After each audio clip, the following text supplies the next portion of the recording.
Marvel Zombies, MCU'nun What If dizisinin bir bölümünün devamı niteliğinde. Daha odaklı bir hikaye, daha iyi geliştirilmiş fikirler ve bazı bilindik dezavantajlarla önceki bölümlerin üzerine inşa ediliyor. Yaklaşan Marvel TV dizileri söz konusu olduğunda, Marvel Zombies, belirli bir grubun sonuncusu. Bildiğiniz gibi Marvel Studios, TV yapımlarında bir revizyon düzenledi ve bu da nicelikten ziyade niteliğe geri dönülmesine yol açtı. Bu durum, serinin geleceğinin, 2021'den beri neredeyse bir norm haline gelen TV yapımları akınından ziyade, yakında çıkacak Marvel filmlerinden oluşmasını açıklıyor. Dolayısıyla, Marvel Zombies'in hikayesi, Marvel Studios'un bu yılın başlarında yayınlanan Ironheart ve Eyes of Wakanda'nın ardından Disney Plus'a aynı anda yayınladığı birkaç TV yapımının sonuncusu. Kararsız kaldığım bir MCU dizisi olan What If'in devamı niteliğinde olduğu için, Marvel Zombies'in başarılı olacağına tamamen bahse girmekten çekindim. Ancak Marvel Zombies birçok yönden What If'in ana konseptinin tam bir yansıması.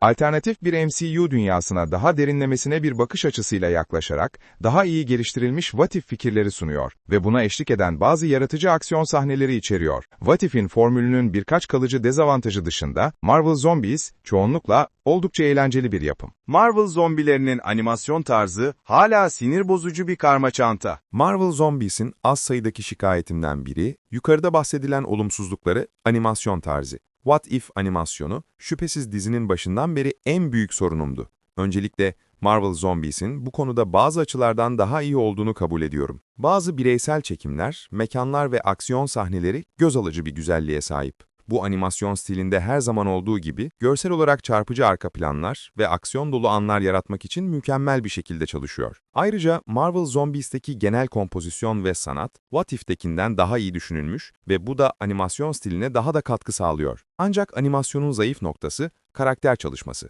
Görsel tasarımlar harika görünüyor, ancak bazı ikonik MCU karakterlerinin mumsu yüzleri sinir bozucu derecede sınırlı kalıyor. Bu da sanat tarzının etkili bir ifadeye izin vermemesi nedeniyle duygusal anların fazlasıyla sönük kalması anlamına geliyor. Karakterler ve yüz ifadeleri için kullanılan bu ahşap animasyon, seslendirmeyi ve diyalogları yapmacık hale getiriyor. Bazı erken dönem karakter etkileşimleri bunun kanıtı. Bazı diyaloglar, gerçek elle tutulur kişiler tarafından aktarılsalardı, olmayacak kadar aşırı açıklayıcı ve düz. Marvel Zombies'in karakter animasyonları, yerinde ama sinir bozucu bir şekilde çoğu zaman cansız hissettirebiliyor. Marvel zombilerinin ilgi çekici hikayesi ya eğri bir üst seviyeye taşıyor. Marvel zombileri animasyonunun getirdiği sorunlara rağmen dizi bunların üstesinden gelmeyi başarıyor. Hikayenin kurgusu ya eğerin daha ilgi çekici öncüllerinden biri olan dünyanın süper kahramanları bir zombi salgınına yakalanıyor. Marvel zombilerinde Kamala Khan Bayan Marvel, dünyayı bu salgından kurtarmak için bir direnişe liderlik ediyor. Genel olarak anlatı yapısı oldukça basit. Burada aşırı derecede öngörülemez veya akıl almaz derecede taze ve özgün hiçbir şey yok. Ancak ya eğerin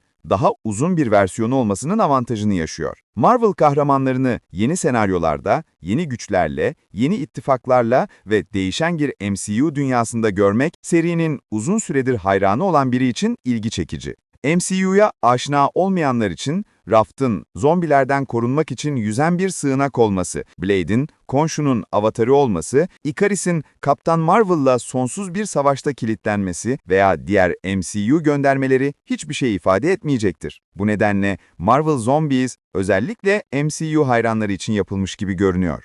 Tüm bu göndermeler seriyi zenginleştirmek için kullanılmış. Marvel Zombies, kendi başına bir seri olarak What If'in potansiyelini temsil eden ilgi çekici karakterleri, güçlü temposu ve her Marvel hayranının dişlerini geçirebileceği eğlenceli sürprizlerle çok daha eksiksiz bir his veriyor. Marvel Zombies'in bazı sert aksiyon sahneleri var. Marvel Zombies, TVMA, kan, ceset ve aksiyon vaadini yerine getiriyor. Her zombi hayranını memnun edecek bol miktarda ölüm ve yıkım var. Ayrıca alternatif bir MCU'da geçmesi de cabası. Marvel Zombies'deki aksiyon, birçok MCU kahramanının güçlerini ana seride sergilenmediği şekillerde kullanmasını sağlayarak öne çıkıyor. Blade'in sadece eklenen Ay Şövalyesi güçleriyle Blade olmasından, Shang-Chi, Miss Marvel, Spider-Man ve daha birçok karakterin serbest bırakılmasına kadar, Marvel Zombies'in şiddet dolu aksiyon sahneleri, MCU'nun daha önce gösterdiği her şeyden farklı. Marvel Zombies, MCU'nun bazı daha geniş sorunlarına örnek oluyor. Marvel Zombies'i izleyip de örneğin X-Men 97'de olduğu gibi aşırı bağlanmak zor.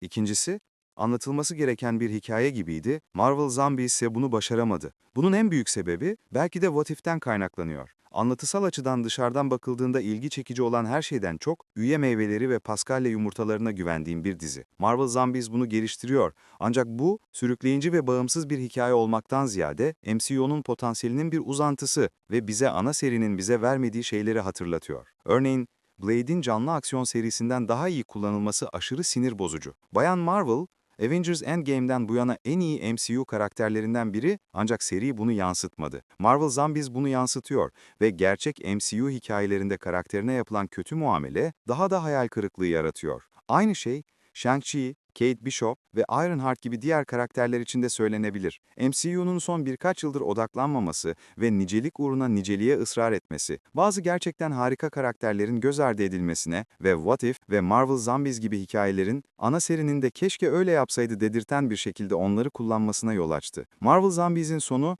ikinci bir bölümün habercisi olarak MCU'nun odak eksikliğini gözler önüne seriyor. MCU'nun nicelikten çok niteliğe yönelmesi ışığında bunun gerçekleşip gerçekleşmeyeceği ise henüz belli değil ve bu da serinin daha geniş kapsamlı bir sorununa örnek teşkil ediyor. Marvel Zombies'i bu açıdan yargılamak biraz haksızlık olabilir ama bu karakterlerin henüz görülmemiş diğer hikayelerde ne kadar iyi olabileceğini merak etmeden edemedim. Yine de Marvel Zombies tek başına zararsız bir eğlence sunuyor. İyi canlandırılmış, şiddet dolu aksiyon sahneleri, harika MCU göndermeleri ve iyi seslendirmeler içeriyor. Serinin geneliyle bağlantılı bazı ya eğer benzeri sorunlardan da kaçamıyor. Ancak kanlı ve bağımsız bir macera arayanlar için Marvel Zombies tatmin edici olabilir.